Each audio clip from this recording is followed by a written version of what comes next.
श्लोक 21। निराश्रियत चित्तात्मा त्यक्त सर्व परिग्रह शारीर केवलम कर्म कुर्वन्नाप्नोति किल्बिषम्। इसका अनुवाद है, ऐसा ज्ञानी पुरुष पूर्ण रूप से संयमित मन तथा बुद्धि से कार्य करता है, अपनी संपत्ति के सारे स्वामित्व को त्याग देता है और केवल शरीर निर्वाह के लिए कर्म करता है। इस तरह कार्य करता हुआ वह पाप रूपी फलों से प्रभावित नहीं होता है।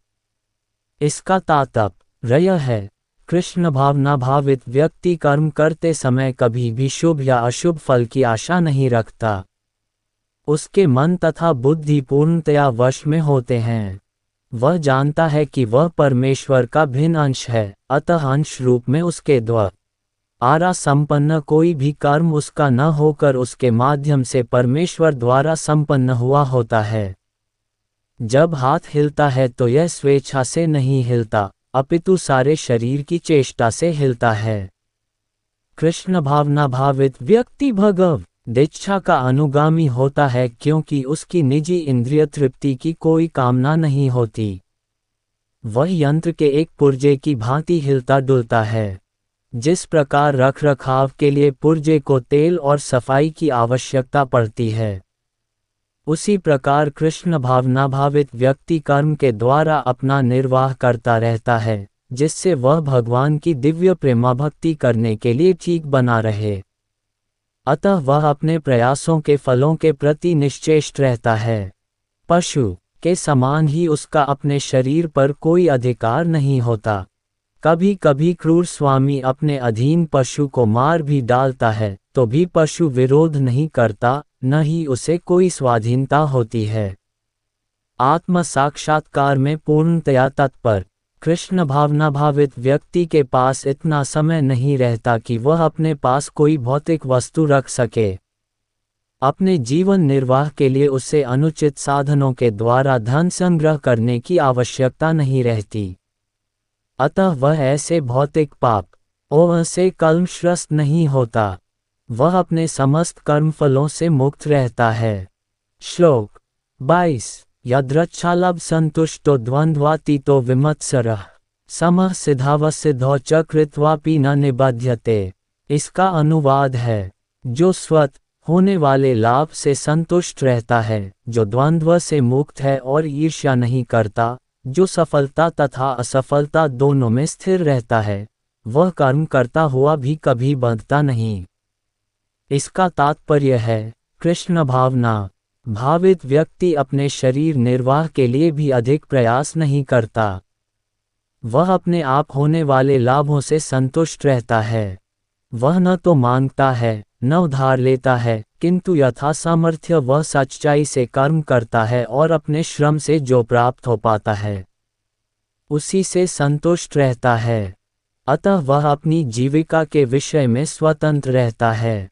वह अन्य किसी की सेवा करके कृष्ण भावनामृत संबंधी अपनी सेवा में व्यवधान नहीं आने देता, किंतु भगवान की सेवा के लिए वह संसार की द्वैतता से विचलित हुए बिना कोई भी कर्म कर सकता है।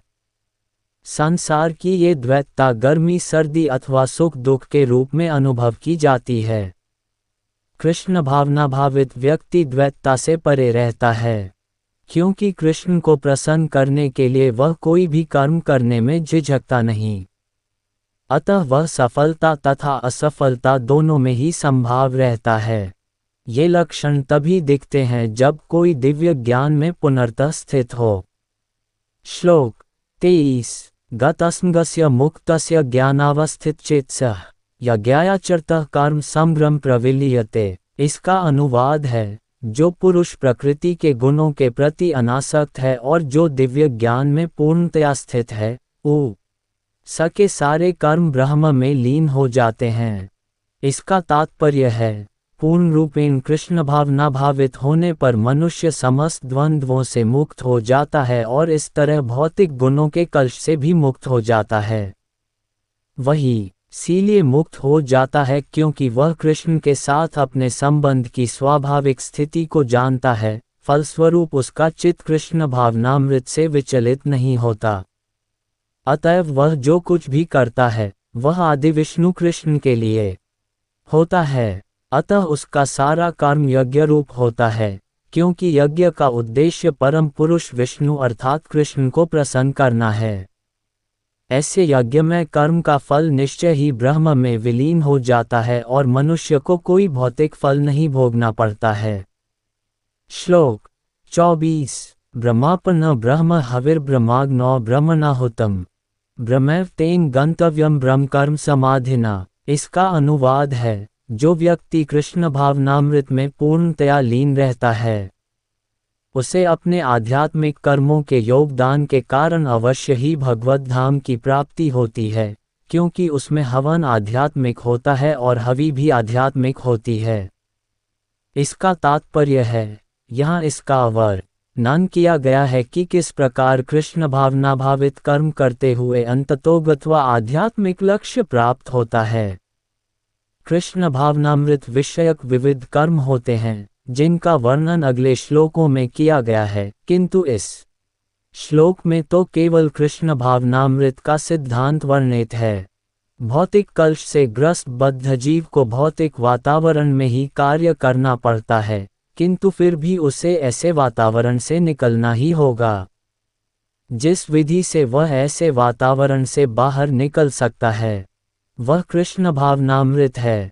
उदाहरण के लिए, यदि कोई रोगी दूध की बनी वस्तुओं के अधिक खाने से पेट की गड़बड़ी से ग्रस्त हो जाता है तो उसे दही दिया जाता है, जो दूध ही से बनी अन्य वस्तु छोटे ऊ है। भौतिकता में ग्रस्त बद्ध जीव का उपचार कृष्ण भावनामृत के द्वारा ही किया जा सकता है, जो यहाँ गीता में दिया हुआ है। यह विधि यज्ञ या विष्णु या कृष्ण को प्रसन्न करने के लिए किए गए कार्य कहलाती है। भौतिक जगत के जितने ही अधिक कार्य कृष्ण भावनामृत में या केवल विष्णु के लिए किए जाते हैं, पूर्ण तल्लीनता से वातावरण उतना ही अधिक आध्यात्मिक बनता रहता है। ब्रह्म शब्द का अर्थ है आध्यात्मिक। भगवान आध्यात्म छोटी इका हैं और उनके दिव्य शरीर की किरणें ब्रह्मज्योति कहलाती हैं। यही उनका आध्यात्मिक तेज है। प्रत्येक वस्तु इसी ब्रह्मज्योति में स्थित रहती है, किंतु जब ये ज्योति माया या इंद्रिय तृप्ति द्वारा आच्छादित हो जाती है तो ये भौतिक ज्योति कहलाती है। ये भौतिक आवरण कृष्ण भावनामृत द्वारा तुरंत हटाया जा सकता है। अतएव कृष्ण भावनामृत के लिए अर्पित हवि, ग्रहणकर्ता, हवन, होता तथा फल, ये सब मिलकर ब्रह्म या परम सत्य हैं। माया द्वारा आच्छादित परम सत्य पदार्थ कहलाता है। जब यही पदार्थ परम सत्य के निमित्त प्रयुक्त होता है तो इसमें फिर से आध्यात्मिक गुण आ जाता है। कृष्ण भावनामृत मोहजनित चेतना को ब्रह्म या परमेश्वरोन्मुख करने की विधि है। जब मन कृष्ण भावनामृत में पूरी तरह निमग्न रहता है तो उसे समाधि कहते हैं। ऐसी दिव्य चेतना में संपन्न कोई भी कार्य यज्ञ कहलाता है। आध्यात्मिक चेतना की ऐसी स्थिति में होता, हवन, अग्नि, यज्ञ, यर्ता तथा अंतिम फल, ये सब परब्रह्म में एकाकार हो जाता है। यही कृष्ण भावनामृत की विधि है। श्लोक 25 दैवमेवाप्रे यज्ञम योगिनः पर्युपास्ते ब्रह्माग्ना वप्रे यज्ञम यज्ञेन वोपजुह्वति। इसका अन छोटे उवाद है। कुछ योगी विभिन्न प्रकार के यज्ञों द्वारा देवताओं की भली भांति पूजा करते हैं और कुछ परब्रह्म रूपी अग्नि में आहुति डालते हैं। इसका तात्पर्य है, जैसा कि पहले कहा जा चुका है, जो व्यक्ति कृष्ण भावनाभावित होकर अपना कर्म करने में लीन रहता है वह पूर्ण योगी है। किंतु ऐसे भी मनुष्य हैं जो देवताओं की पूजा करने के लिए यज्ञ करते हैं और कुछ परम ब्रह्म या परमेश्वर के निराकार स्वरूप के लिए यज्ञ करते हैं। इस तरह यज्ञ की अनेक कोटियां हैं। विभिन्न यज्ञकर्ताओं द्वारा संपन्न यज्ञ की ये कोटियां केवल बाह्य वर्गीकरण हैं। वस्तुतः यज्ञ का अर्थ है भगवान विष्णु को प्रसन्न करना, और विष्णु को यज्ञ भी कहते हैं। विभिन्न प्रकार के यज्ञों को दो श्रेणियों में रखा जा सकता है।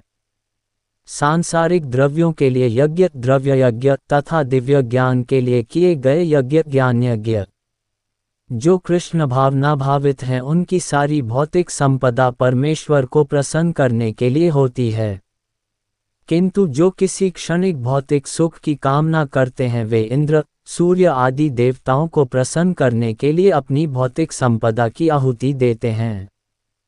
किंतु अन्य लोग, जो निर्विशेषवादी हैं, वे निराकार ब्रह्म में अपने स्वरूप को स्वाहा कर देते हैं।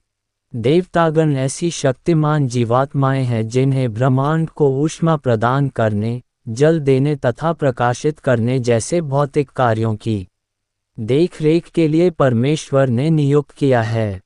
जो लोग भौतिक लाभ चाहते हैं वे वैदिक अनुष्ठानों के अनुसार विविध देवताओं की पूजा करते हैं।